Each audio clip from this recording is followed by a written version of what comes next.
Vamos às notícias políticas do dia. Arimateia Souza, como foi tratada a crise no PSB e no governo na sessão de hoje da Assembleia da Paraíba? Boa noite. Boa noite, Cheta. Boa noite, Mônica. Boa noite, telespectador. Inevitavelmente foi o assunto predominante hoje na Assembleia Legislativa, em sua primeira sessão ordinária, após a chamada intervenção branca no Diretório Estadual do PSB. 3 falas, 3 declarações de parlamentares do PSB ilustram bem como está a temperatura, Anchieta.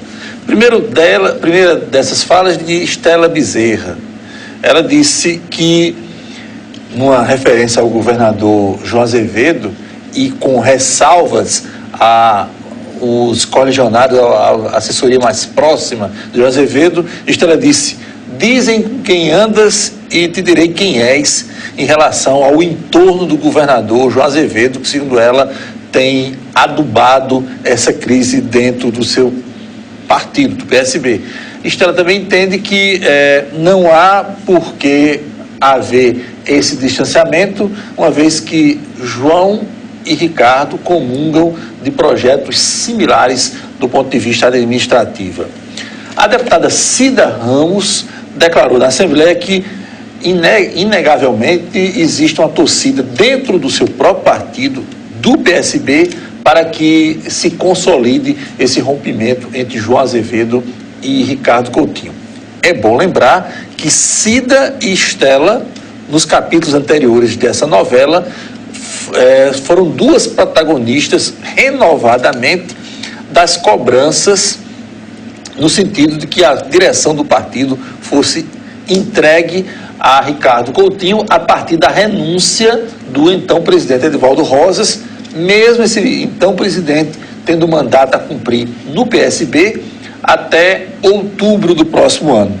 E o líder do governo na Assembleia, que é o deputado Ricardo Barbosa, igualmente filiado ao PSB, disse que para ele está muito claro, muito nítido quem começou essa confusão dentro do partido, dentro do governo, e que virou esse problemão que o partido deve administrar e conduzir satisfatoriamente ao longo dos próximos dias ou semanas. Ari, ainda dentro dessa temática, o deputado presidente Adriano Galdino também falou sobre o assunto, inclusive até falou em saída do PSB, é isso? Pois é, Adriano, que já havia cogitado há alguns dias, ou pelo menos entabulado entendimentos, ou recebido convites, como queiram, para se filiar ao PRB, se filiar ao PCdoB e também ao Partido Avante. Hoje, numa frase mais contundente, o deputado presidente disse que se o PSB não me quiser, não restará alternativa a não ser arrumar as malas e ir para outro partido.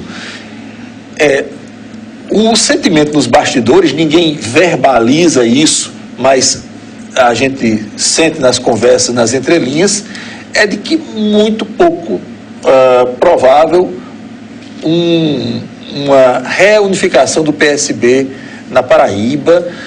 Os aliados de João Azevedo não falam nisso, mas muito provavelmente daqui a algumas semanas ou meses, na balada em que vai o distanciamento, no agravamento da troca de farpas, João Azevedo deverá trocar de partido. Foi muito sintomática a frase que a gente comentou aqui ontem do ex-presidente Edivaldo Rosas, do PSB, dizendo que se querem ficar com o partido, que fiquem com o partido, sinalizando que não ia ter qualquer contestação dentro do PSB em função dessa intervenção. Até na própria Câmara Municipal de João Pessoa, houve hoje troca de farpas entre aliados, outrora aliados de Ricardo e de João Azevedo, como é o caso da vereadora Sandra Marrocos. Comentamos aqui ontem que ela fez na semana passada um discurso contundente contra Edivaldo Rosas, e também o vereador Tibério Limeira.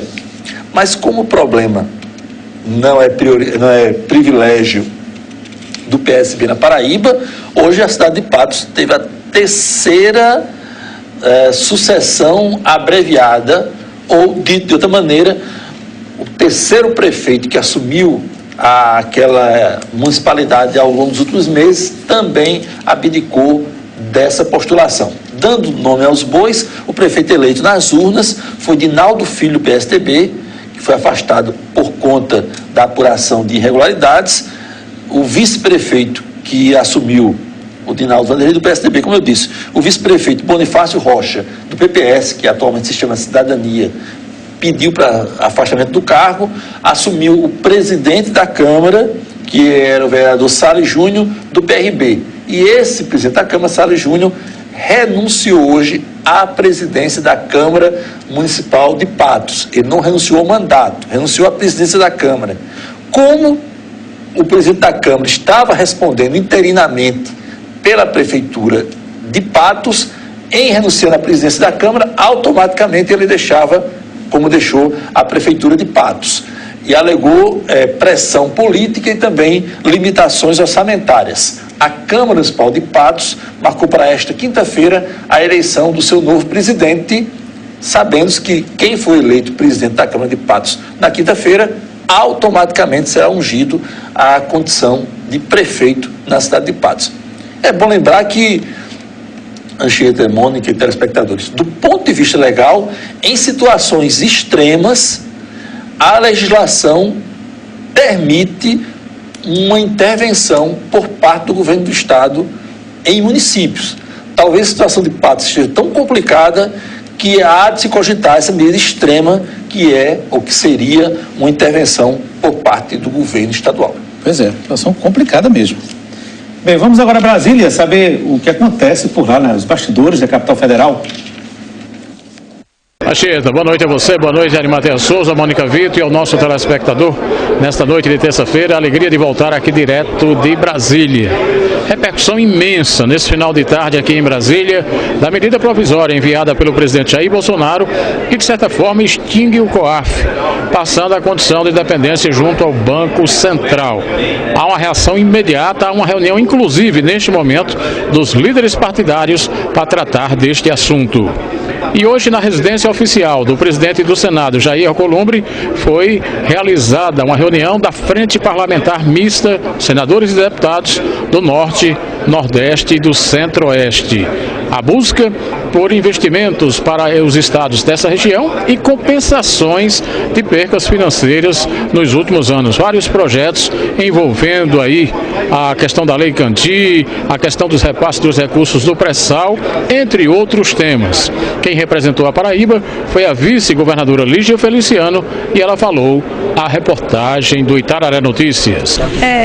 Nessa reunião hoje, com a Frente Parlamentar do Senado Federal, do Centro-Oeste, Nordeste e Norte, junto com os governadores e com o presidente do Senado, Davi Alcolumbre, foi justamente para acelerar todas as demandas das outras reuniões e o Pacto Federativo para que seja votada aqui no Senado e na Câmara também, para que venham as soluções para melhorar a situação financeira do Estado. Entre elas, a cessão onerosa, a sectorização e muitas outras, todas aquelas pautas que estão para serem votadas e que essas fontes, sendo votadas, vão ser fontes importantes de recursos para investir, principalmente em infraestrutura e no déficit da Previdência. A gente espera que realmente, após essa reunião, seja votada essas matérias e esses recursos venham para gerar mais desenvolvimento e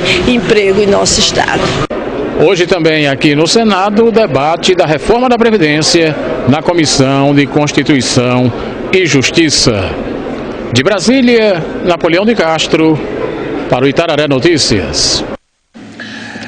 Para não perder de vista aí essa confusão toda, esse debate todo sobre o COAF, que é o Conselho de Controle das Atividades Financeiras, é sempre bom lembrar, reforçar o que é que faz, o que fazia esse COAF.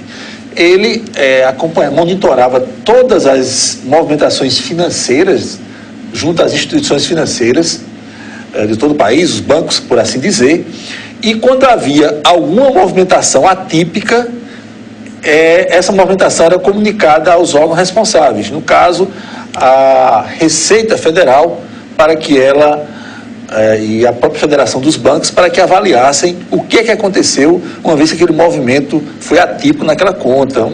Por exemplo, um depósito muito além da média anual do ano anterior. Ou seja, alguma coisa que chamasse atenção no cotidiano daquelas contas, a movimentação corriqueira das contas das transações financeiras. O COAF detectava e informava a quem de direito, predominantemente ao Banco Central, a FEBRABAN e a Receita Federal. Pois é.